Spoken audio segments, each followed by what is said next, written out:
Hello दोस्तों, आज जो है सीटेट साइंस पेपर 2 का जो एनसीईआरटी बेस्ड जो साइंस शॉर्ट नोट्स चल रहा था उसके बारे में आज डिस्कशंस करेंगे।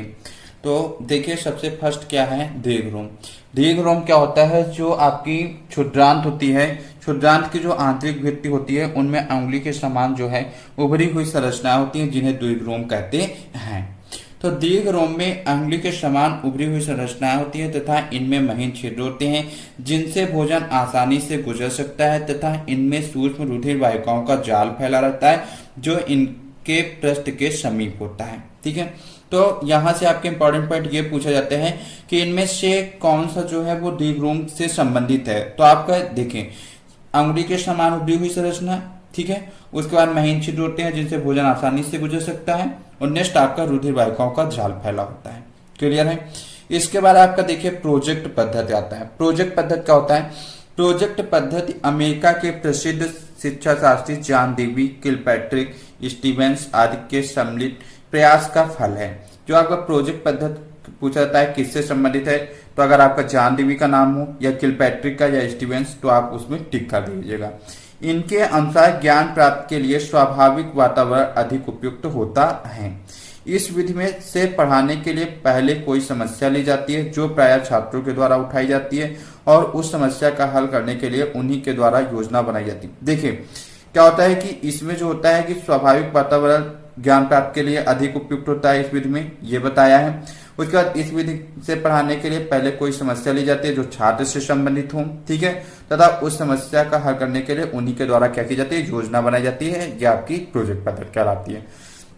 नेक्स्ट आपका थर्ड क्या है कि आहार नाल का अग्न्याशय वह भाग है जो यकृत से पित्त रस ग्रहण करके इसे पित्ताशय में संग्रहित करता है। यह आपका सीटेट में पूछा गया है कि आहार नाल का जो अग्न्याशय वह भाग है जो यकृत से पित्त रस क्या करता है, ग्रहण करके कहाँ पे संग्रहित करता है, पित्ताशय में संग्रहित करता है। नेक्स्ट आपका क्या आता है कि उर्वरकों में उपलब्ध फसलों के लिए, ठीक है, पूछेगा कौन से पोषक हैं, तो आप नाइट्रोजन, फास्फोरस और पोटेशियम। उर्वरकों में उपलब्ध फसलों के लिए पोषक हैं कौन से, नाइट्रोजन, फास्फोरस, पोटेशियम। नेक्स्ट आपका देखिए कि व्यायाम के पश्चात कभी कभी हमारी पेशियों में क्रैम्प आते मीन्स खिंचाव उत्पन्न हो जाते हैं।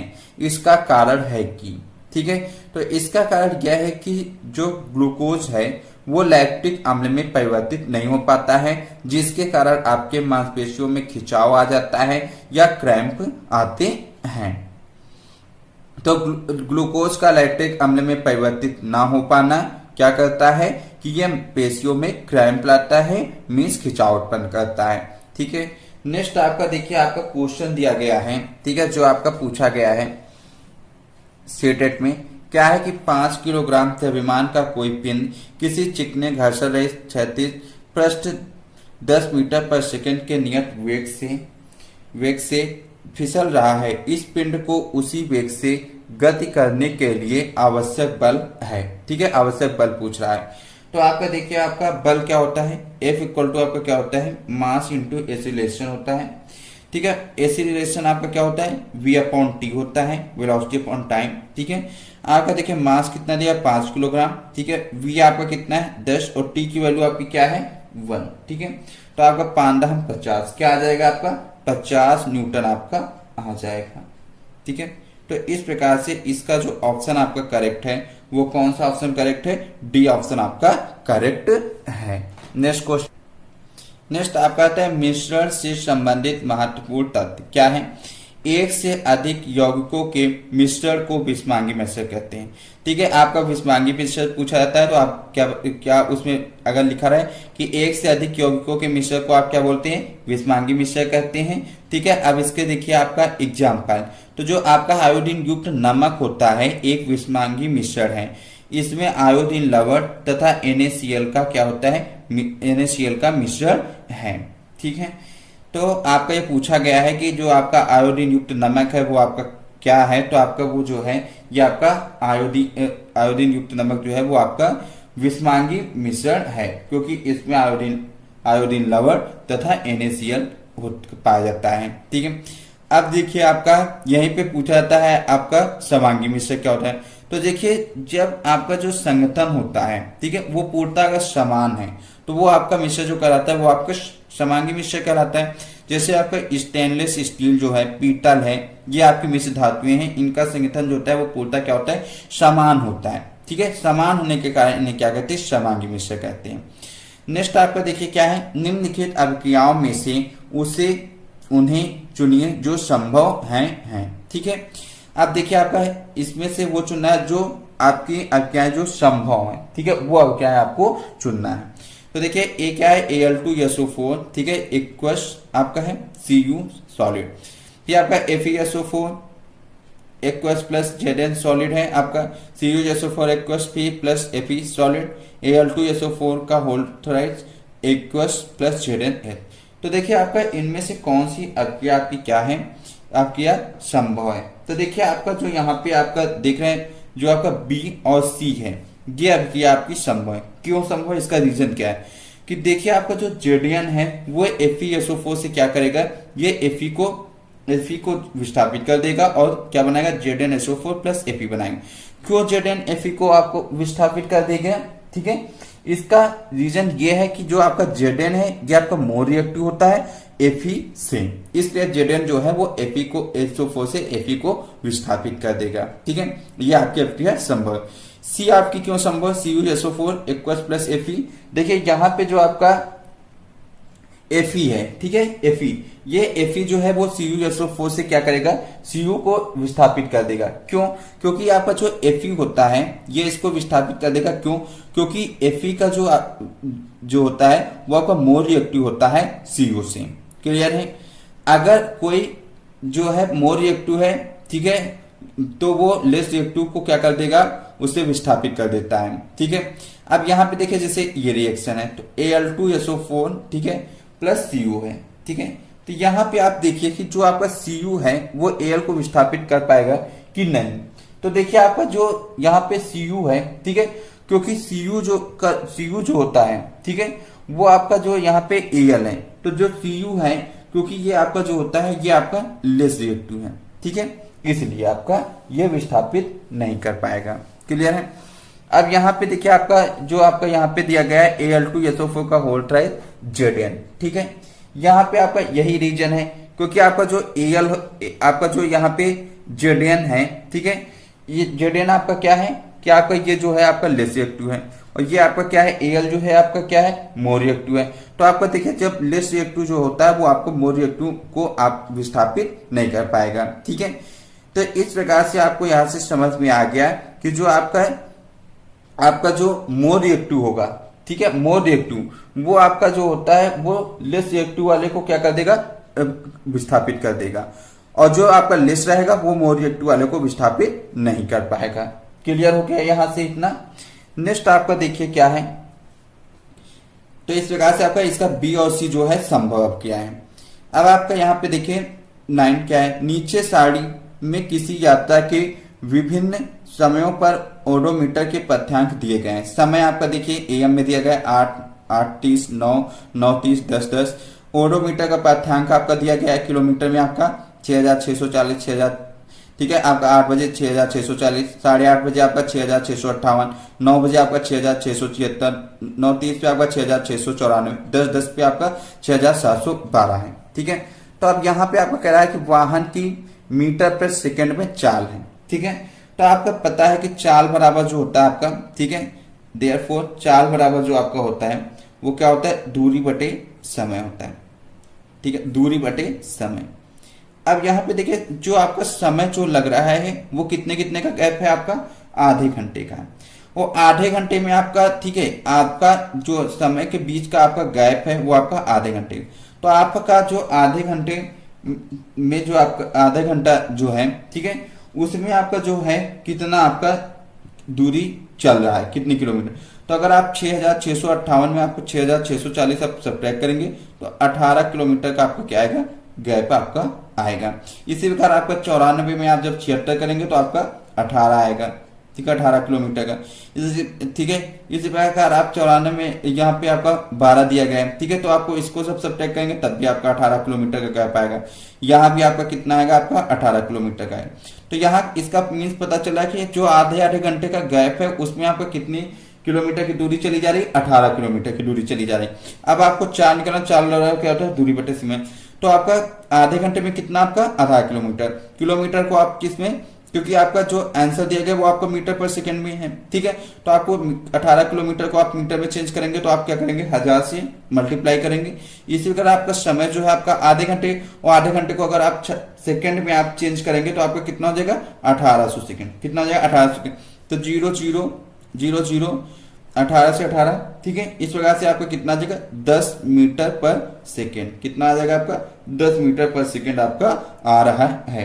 तो इस प्रकार जो इसका ऑप्शन आपका करेक्ट है वो 9th का सी ऑप्शन आपका क्या है करेक्ट है। नेक्स्ट देखिए क्या है, नेक्स्ट आपका 10th क्या है कि नीचे कुछ रासायनिक प्रक्रियाएं दी गई हैं, ठीक है, जैसे ए लोहे पर जंग लगना, बी मोमबत्ती का जलना, सी श्वसन, डी प्रकाश संश्लेषण कराए, इनमें से कौन दो धीमे दहन को दर्शाते हैं।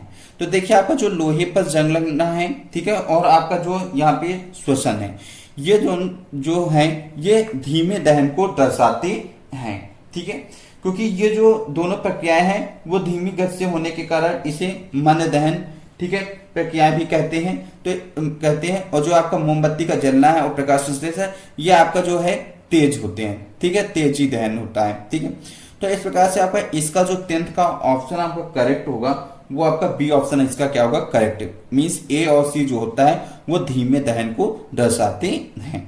अब यहाँ पे नेक्स्ट देखिए 11th क्या है कि जब सीएनजी या एलपीजी का पूर्ण दहन होता है तब उत्पाद बनते हैं। ए आपका CO2 एवं H2O, बी CO2 SO2 एवं H2O, सी आपका केवल CO2, डी आपका CO2 CO एवं H2O। तो आपका देखिए पूर्ण दहन होता है तब उत्पाद कौन से बनते हैं, तो वो जो उत्पाद बनते हैं वो आपके CO2 एवं H2O बनते हैं, ठीक है, क्योंकि आपका देखिए सीएनजी जो है आपका प्राकृतिक गैस है, ठीक है, इसमें क्या होता है हाइड्रोकार्बन मिला होता है, ठीक है, और जो आपका यहाँ पे एलपीजी है इसमें प्रोपेन है, ब्यूटेन है, पेंटेन है आदि होता है। तो जब इनका पूर्ण दहन होता है तो कौन से उत्पाद बनते हैं CO2 एवं H2O बनते हैं। तो इस प्रकार से आपका 11 का ए ऑप्शन आपका क्या है करेक्ट है। 12 देखिए शर्करा को एल्कोहल में परिवर्तित करने की प्रक्रिया जो आपकी कहलाती है वो किण्वन के नाम से जानी जाती है, किण्वन के नाम से जानी जाती है, ठीक है, ये भी आपका इंपॉर्टेंट है। नेक्स्ट आपको देखिए कार्बन मोनोऑक्साइड अधिक मात्रा में शरीर के अंदर पहुंच जाए तो दम घुटने लगता है, ठीक है, तथा मृत्यु भी हो सकती है। कार्बन मोनोऑक्साइड हीमोग्लोबिन के साथ क्रिया करके कार्बोक्सी हीमोग्लोबिन बनाती है। यह आपका पूछा गया है कि अगर कार्बन मोनोऑक्साइड हीमोग्लोबिन के साथ क्रिया करता है, ठीक है, तो वो आपका क्या बनाएगा, तो कार्बोक्सी हीमोग्लोबिन बनाएगा। ये भी क्वेश्चन पूछा जाता है कि वह गैस जो रक्त में कार्बोक्सी हीमोग्लोबिन बनाती है जिससे दम घुटता है तो आपकी वो कौन सी गैस है, तो आप बताएंगे कार्बन मोनोऑक्साइड है, ठीक है। इससे आपके 2 क्वेश्चन पूछे जा सकते हैं। नेक्स्ट आपका देखिए 14 क्या है कि भूकंपी तरंगों को भूकंप लेखी सिस्मोग्राफ नामक उपकरण द्वारा रिकॉर्ड किया। जो भूकंपी तरंगों को भूकंप लेखी, ठीक है, मीन्स सिस्मोग्राफ नामक उपकरण द्वारा क्या किया जाता है रिकॉर्ड किया जाता है। तत्पश्चात इससे भूकंप की तीव्रता ज्ञात की जाती है, ठीक है, ये भी आपका पूछा गया। नेक्स्ट आपका देखिए मांसपेशियों को सुचारू रूप से क्रिया के लिए क्या किस चीज की पर्याप्त मात्रा में आवश्यकता होती है, तो लोहे एवं कैल्शियम खनिजों की पर्याप्त मात्रा में आवश्यकता होती है। नेक्स्ट आपका जो आता है वो आपका आता है, यहां से आपके काफी बार क्वेश्चन पूछे गए हैं कि पौधा घर प्रभाव, ठीक है, पौधा घर प्रभाव, ठीक है, जिसे आप क्या बोलते हैं ग्रीन हाउस इफेक्ट बोलते हैं। क्या होता है कि सूर्य की किरणें जो पृथ्वी से परावर्तित होकर अंतरिक्ष में चली जाती हैं, कार्बन डाइऑक्साइड की बढ़ती मात्रा इसे रोक लेती है। जब आपकी सूर्य की किरणें जो है वो पृथ्वी से परावर्तित होकर अंतरिक्ष में जाती हैं तो जो आपकी कार्बन डाइऑक्साइड की बढ़ती मात्रा है इसे क्या करती है रोक लेती है, ठीक है, जिससे पृथ्वी के तापमान में क्या होता है निरंतर वृद्धि होती है। यह प्रभाव आपका क्या कहलाता है पौधा घर प्रभाव कहलाता है, मीन्स ग्रीन हाउस इफेक्ट कहलाता है। अब इसमें पूछा जाता है कि ग्रीन हाउस इफेक्ट के लिए कौन सी गैसें उत्तरदायी होती हैं, ये क्वेश्चन पूछा जाता है। तो आपका कार्बन डाइऑक्साइड अगर ऑप्शन में मिला, मीथेन मिला है, जलवाष्प, नाइट्रस ऑक्साइड, तो आपका वो ऑप्शन क्या होगा आपका करेक्ट होगा। क्लियर हो गया। नेक्स्ट आपका क्या है 17 आमतौर पर खाद्य सामग्री को रखने के लिए पैट, बोतलों और जारों का प्रयोग किया जाता है क्योंकि पैट एक सुपरिचित प्रकार का क्या है पॉलीएस्टर है, ठीक है। जो आपका खाद्य सामग्री को रखने के लिए जो आपका पैट है, बोतल है, जारों का प्रयोग किया जाता है, तो क्योंकि पैट एक आपका क्या है, तो ये आपका पॉलिएस्टर है। क्लियर हो गया। नेक्स्ट आपका 18 है, जब कार्बन डाइऑक्साइड ताजे चूने के पानी के विलयन से गुजरती है तो चूने का पानी क्या हो जाता है, दूधिया हो जाता है। चूने के पानी का दूधियापन विलयनशील कैल्शियम कार्बोनेट की उपस्थिति के कारण दिखाई देता है। ठीक है, ये आपका सीटेट में पूछा गया है कि अगर कार्बन डाइऑक्साइड जो है वो ताजे चूने के पानी के विलयन से गुजरती है तो चूने का पानी क्या होता है, दूधिया हो जाता है। ठीक है, तो चूने के पानी का दूधियापन की उपस्थिति जो है वो किसके कारण दिखाई देती है, तो वो आपके विलयनशील कैल्शियम कार्बोनेट की उपस्थिति के कारण दिखाई देती है। नेक्स्ट आपका जो आता है 19, कपड़ा धोने वाले सोडे की जो प्रकृति होती है वो आपकी क्षारीय है, क्योंकि जो कपड़े धोने के सोडे के विलयन को नीले लिटमस पेपर पर डालने पर ये कोई प्रभाव नहीं पड़ता है तथा लाल लिटमस पेपर पर डालने पर लाल लिटमस पेपर नीला हो जाता है। ठीक है, अगर किसी चीज की प्रकृति आपकी क्या है, जो यहाँ पे क्षारीय है, ठीक है, इसलिए ये क्या करता है कि नीले लिटमस पेपर पर डालने पर कोई प्रभाव नहीं डालता है, लेकिन ये लाल लिटमस पेपर पर डालने पर क्या कर देता है, उसको नीला कर देता है। क्लियर हो गया। नेक्स्ट आपका देखिए क्या है, नेक्स्ट आपका राइजोबियम। ठीक है, राइजोबियम जो होता है वो एक प्रकार का क्या है, जीवाणु, जो सामान्यतः जड़ों की ग्रंथियों, घटपड़ी मतलब कीट बच्ची पौधे तथा नाइट्रोजन की कमी वाली मृदा में पाए जाते हैं। जो आपके राइजोबियम है ये आपका जीवाणु है, कहाँ पे पाया जाता है, तो ये सामान्यतः जड़ों की ग्रंथियों, ठीक है, घटपड़ी जैसे कीट बच्ची पौधे तथा नाइट्रोजन की कमी वाली मृदा में पाए जाते हैं। नेक्स्ट आपका क्या है, जलीय पौधे। ठीक है, जलीय पौधे क्या होते हैं, जलीय पौधे से आपका क्वेश्चन पूछा गया है, तो जलीय पौधे वह होते हैं जो जलीय पर्यावरण में होते हैं तथा इसका तना प्राय लंबा और मुलायम होता है।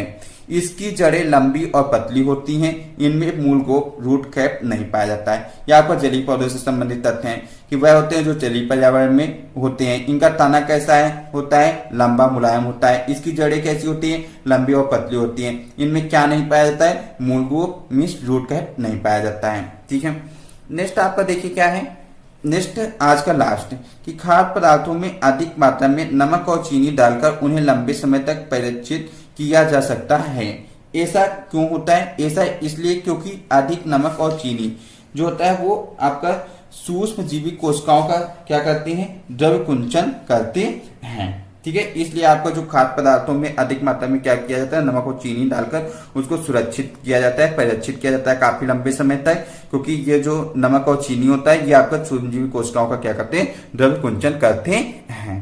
तो ये आज के हमारे 22 इंपॉर्टेंट पॉइंट्स थे। तो अब हम आपसे नेक्स्ट लेक्चर्स में नेक्स्ट वीडियो के साथ मिलेंगे। अगर आपको मेरे द्वारा पढ़ाई गई वीडियो अच्छी लगी है तो आप नीचे जाके लाइक कीजिए, दोस्तों के साथ शेयर कीजिए, और आपको किस टॉपिक पे वीडियो चाहिए वो भी आप कमेंट सेक्शन में बताइएगा। तो thanks for watching, love you all, जय हिंद, जय भारत।